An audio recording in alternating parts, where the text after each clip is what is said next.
வணக்கம் மக்களே.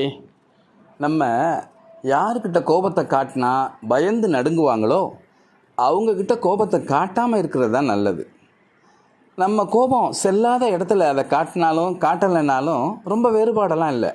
காரணம், நம்ம கோபம் செல்லாத இடத்துல காட்டினோம்னா அதனால் நமக்கு தான் இழப்பு ஏற்படும். ஆமாம், நம்ம ஒரு விஷயத்தை கவனிச்சிருப்போம்.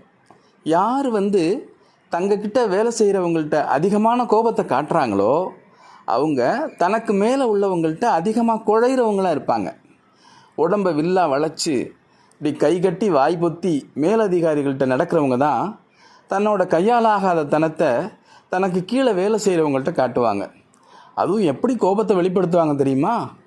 கோப்பையை தூக்கி எறிவாங்க, கதவை வேகமாக சாத்துவாங்க, நாற்காலியை எட்டி உதைப்பாங்க, பேப்பர் வெயிட்டை தூக்கி எறிவாங்க, இப்படி கையில் கிடைக்கிற எல்லா பொருளையும் தூக்கி போட்டு உடைப்பாங்க. கோப்பை நம்மோடு தான், நம்ம வாங்கினது தான். ஆனால் அது நமக்கு சொந்தமானதில்லை. அதை யாரோ ஒருத்தருடைய உழைப்பினால் உருவானது அந்த கோப்பை. அப்போ அதை தூக்கி உடைக்கிறப்ப ஒருத்தரோட உழைப்பை நம்ம அசிங்கப்படுத்துகிறோம். ஒரு பானை உடைக்கிறப்ப அது செய்கிற குயவனை நம்ம அசிங்கப்படுத்துகிறோம். ரின்சாய் அப்படின்னு ஒரு துறவியை பார்க்குறதுக்காக ஒருத்தன் வந்தான். அவன் வர்ற வழியில் அவனுக்கு என்ன சம்பவம் நடந்துச்சுன்னு தெரியல. அவன் வேகமாக தன்னோட காலணியை தூக்கி கழட்டி செவத்தில் எரிஞ்சிட்டு உள்ளே வர்றான். ரின்சாய் முன்னாடி மண்டிட்டு வணக்கம் சொல்கிறான். ரின்சாய் அதுக்கு, நான் ஒரு காலம் உன்னை ஏற்றுக்க முடியாது. நீ வர்றப்ப என்ன பண்ண?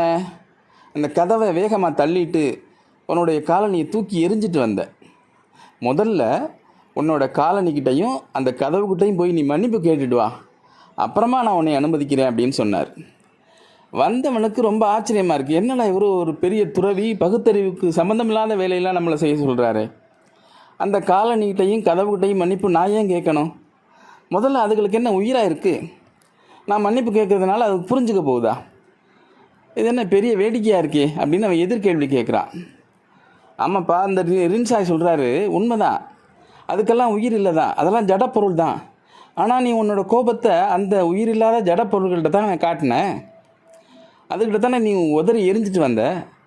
இப்போது அந்த ஜடப்பொருள்களாக அப்போ உனக்கு தெரியலையா அப்படின்னு கேட்டு நீ அவர்கிட்ட போய் மன்னிப்பு கேட்டே ஆகணும் அப்படின்னு சொல்கிறாரு. உடனே அந்த வந்தவன் தன்னோட தவறை உணர்ந்துடுறான். ஒரு புத்த துறவி பாறைகளை தூக்கி எடுக்கிறதுல ரொம்ப தேர்ச்சி பெற்றவர். அவர் உடம்பை பார்க்குறப்ப பலசாலி அப்படின்னு யாரும் நம்ப மாட்டாங்க.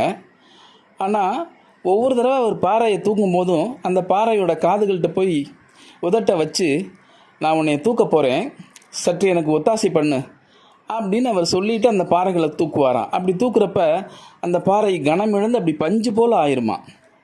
நம்ம மனநிலையை பொறுத்து தான் திடப்பொருள்கள் கூட வளைஞ்சு கொடுக்கும். பொதுவாக கோபமே வராமல் பார்த்துக்கிறவங்க மனநிலையை நம்ம ஏற்படுத்திக்கிட்டோம்னா நமக்குள்ள ஒவ்வொருத்தருக்குள்ளேயும் புத்தர் நாற்காலி போட்டு உட்கார்ந்துக்குவார். இந்த கதை உங்களுக்கு பிடிச்சிருக்குன்னு நினைக்கிறேன். இன்னொரு நாள் இன்னொரு கதையோடு சந்திப்போமா? அதுவரைக்கும் அன்புடன் உங்கள் காசாவயல் கண்ணன்.